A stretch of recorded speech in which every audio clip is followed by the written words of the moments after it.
Africa. Kwame Sakwe, Itupi Waswanta. Kwame Sakwe, Itupi Waswanta. Kwame Sakwe, Itupi Waswanta. Kwame Sakwe, Itupi Waswanta.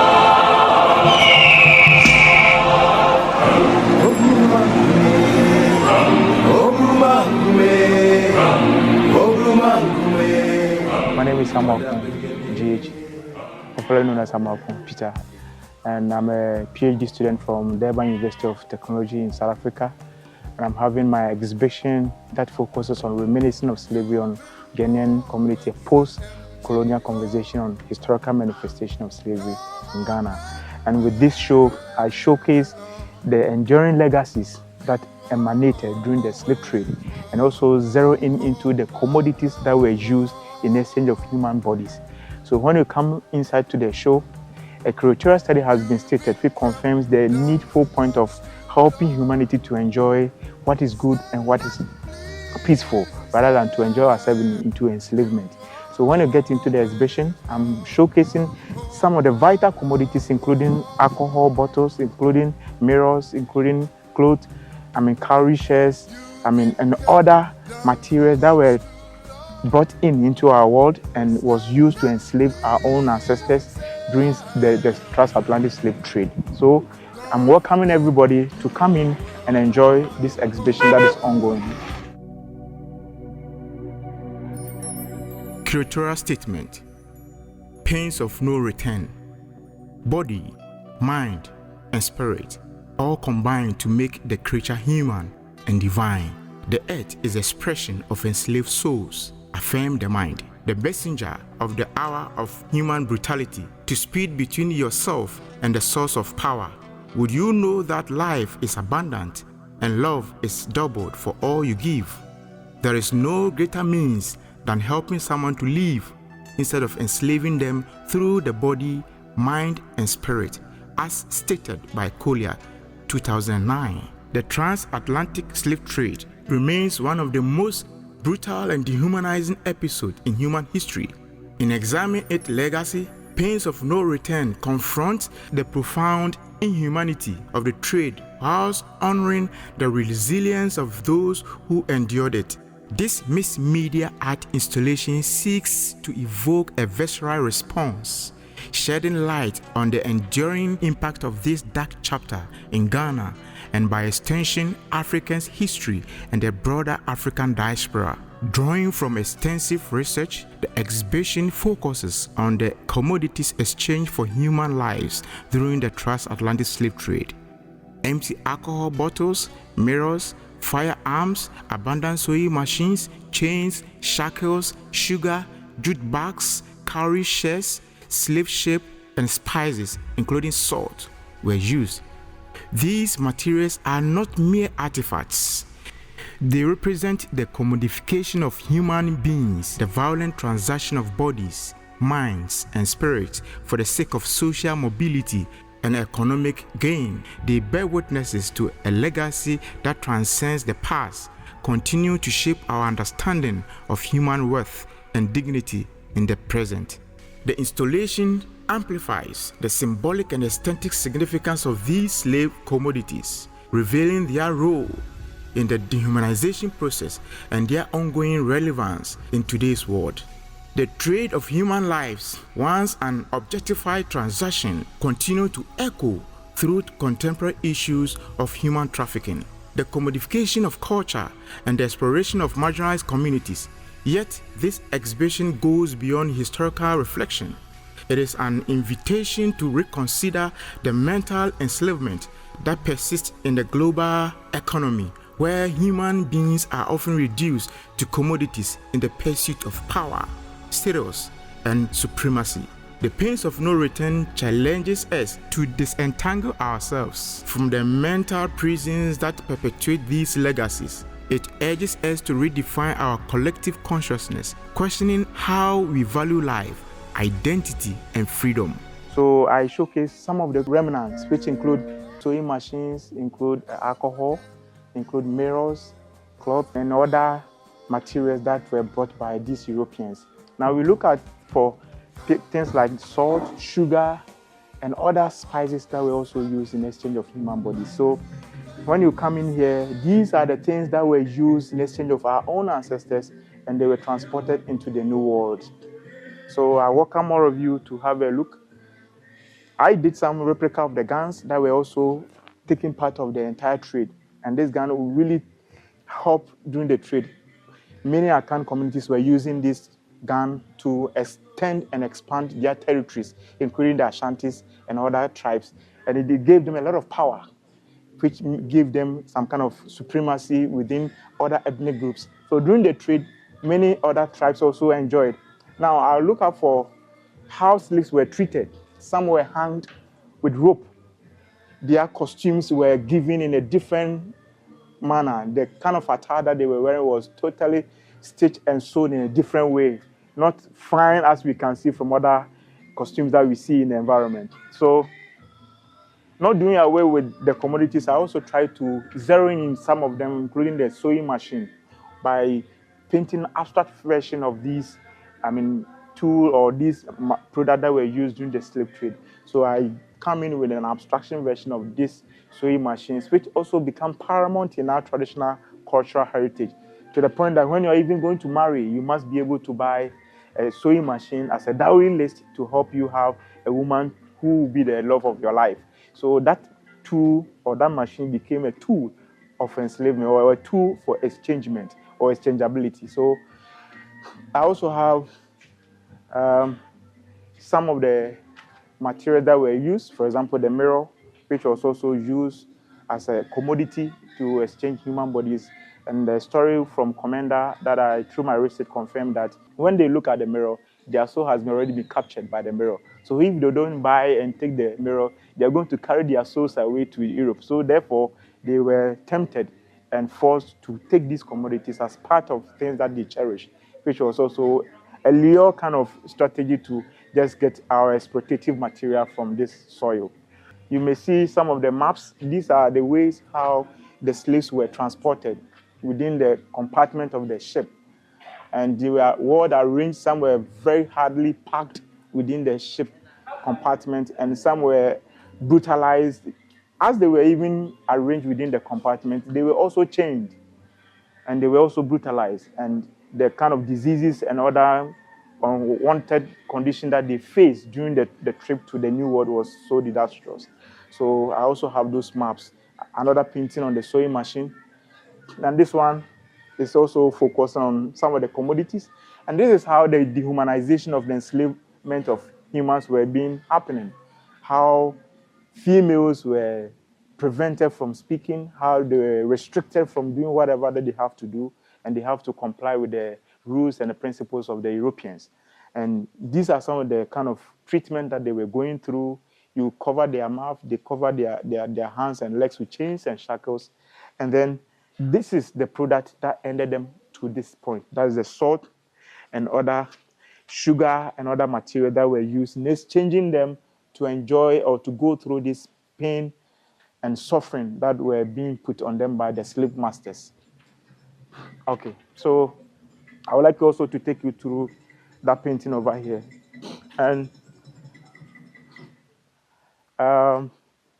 with this painting, I focus on the various type of dehumanization that Africans, for example, Ghanaians went through. And when you look at the work, some were being chained on their neck, females were chained, some were even naked without wearing anything. Others were very stubborn and like rebels were also given a neck chain with the hooks on it. So when they try to run away, these hooks will hold some kind of materials which will prevent them from running away from their own masters. And some who were much more talkative and rebels in speaking were closed with this mouth mask to prevent them from not speaking and bringing any malicious, decisions.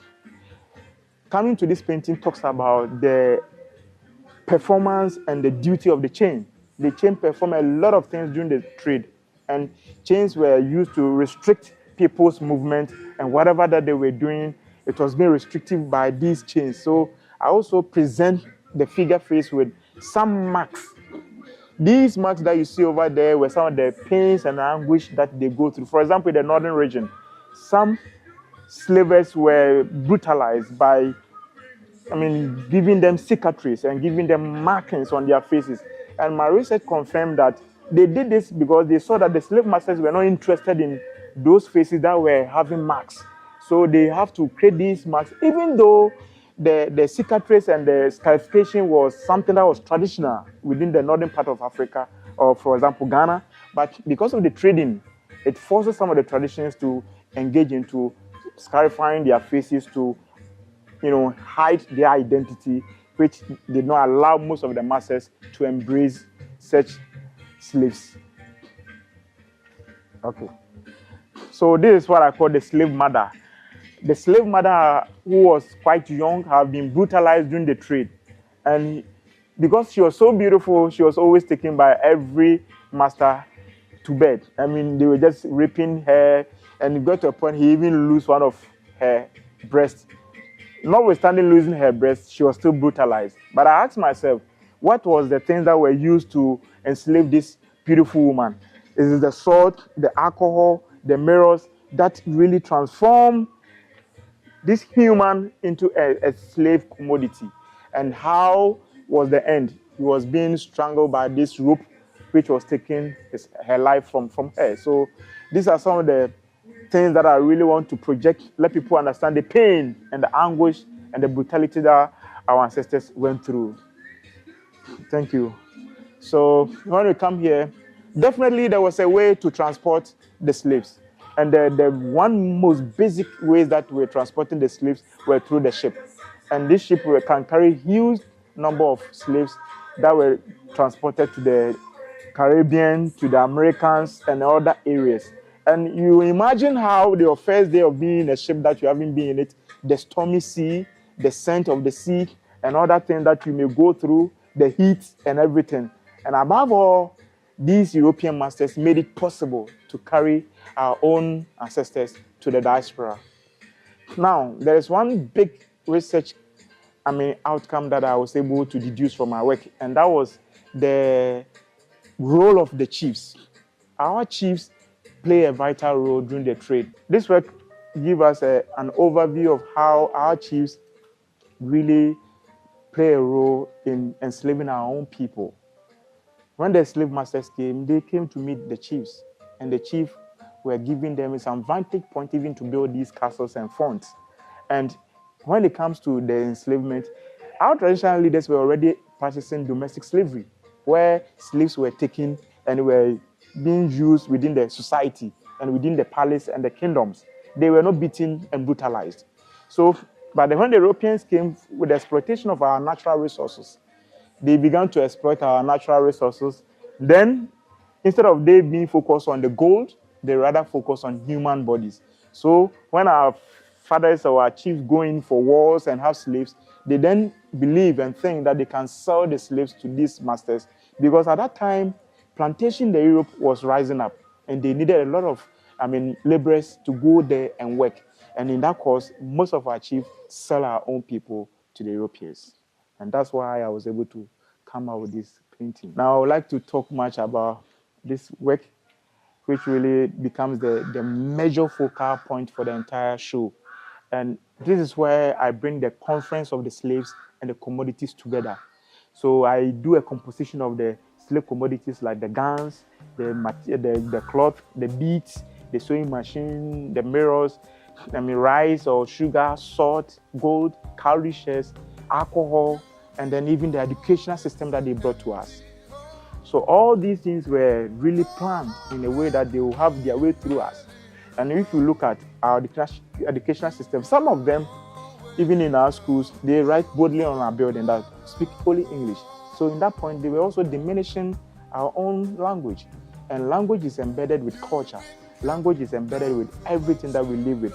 So when we pick their language, the English language, means now we are living a life that does not belong to us, but it belongs to them. So I bring all these materials together to speak volume to the existence of these commodities being used in exchange of human bodies. The slaves the alcohol, the Bible, the beads, the guns, and at the end of the day, they were transported through the door of no return. And out of the door of no return, I rather rephrase it as a pain of no return instead of door of no return, because it was a human being that experienced it, not the door. So that's why I titled the thing, The Pains of No Return. With this work, which focuses on one of the ships that was being used in transporting the slave, but I've done a stormy sea with a ship and then the cage following the ship. What does it mean? It means that within our metaphorical mindset, I wish they even come and begin to pull the buildings that they were having over here to help them exploit us. So I'm now focusing by giving them the cage along. So they won't come again and pick anybody from here because they are taking the cage away. So this is the reason why I did this painting, which talks about some of the commodities. Therefore, I also delve into the dungeon and also see what we have in the dungeon. So the installation talks about how the slaves were arranged within the compartment of the ship. And they were tightly arranged. Some were going through diseases, some were sick because of the way the space was so tight and compact over there. And some were also trying to retaliate with the masters, and some end up jumping into the sea because the kind of brutality that they were going through was too much for them, and they end up taking their life by themselves. So these are some of the reasons why I bring all these materials together to form that narrative that happened 400 to 300 years back. Now, we are going through the dungeon. And the dungeon, initially, these fonts were used for lodge for European masters that came. They were lodging. They were not enslaving anybody here. But when they get to the point of exploiting from the material commodity to the human commodity, then they began to create dungeons. So we have a female dungeon, then we have a male dungeon over here. So I'll take you through the dungeon. And these are some of the replica guns that were made. And I also make sure to use some of the commodities on the canvas, like, composing some of them, like the bottle, the mirror, on the cloth, which speak volume to the commodities that were used. So within here, I felt so important to also begin to work on the commodities themselves by painting on some of the mirrors and creating scenes of the slavery on the mirror. Because a mirror becomes a reflection of yourself. So while you are even observing the work, you also see yourself in there to mimic the kind of brutality and the experience that these ancestors went through. So children were not left out. Children were also enslaved. So I also do some images of children and elderly people, male and female, they were all enslaved. Through my research, it's confirmed that about sometimes 50 or 80 pieces of cowrie shells can get one female. 150 pieces of cowrie shell can get 2 males. And the amount of the cowrie shell that you present will help you to get a kind of, slaves that you want. So I also bring in the cowrie shell. That was a currency. It became a currency during the trade. And the slave masters brought them, even though they got some of these cowrie shells over here in our land, and they were using it in exchanging of us, which was very, very bad and sad. Beyond that, I also bring in some images on the mirror with children who were also brutalized, chained, restricted by their movement and everything that they needed to do. I also captured it through here. I work more with the mirror because I feel the mirror help you to reflect on yourself. You see yourself through. And this is how the slaves were being marched from the northern territory to the southern territory. They went through Asin Manso. They get their own last batch at Asin Manso, and then they transport them about 4 to 5 kilometers back to Elimina Castle and the Cape Coast Castle, where they end up transporting them to the New World. So that was the march. And they were walking barefooted with nothing on their feet. And the struggle of the bush, wild animals and everything, yes, so they went through. So I see the African body to be very tough, and we are spiritually strong, no matter what. So some of the mirrors, I intentionally broke the mirror because how valuable is this product to us? It got to a point it gets broken. So how do you value all these things? But it was machinated, it was used in exchange of human bodies. Then the last portion of the dungeon, I also presented some of the slaves and the commodities, and then together with the mirrors and the guns that were used in exchange of the. So instead of putting human beings here, I'm rather putting the products that were used in exchange of the human bodies into the dungeons. The exhibition calls for a return not of bodies, but of consciousness, a return to a place of mental liberation, where the stories of our ancestors inform future built on equity, respect, and human dignity. Through this immense experience, Pains of No Return compels viewers to confront the haunting remnants of the transatlantic slave trade, reflecting on how these past injustices continue to shape the cultural and social landscapes of the present and the future.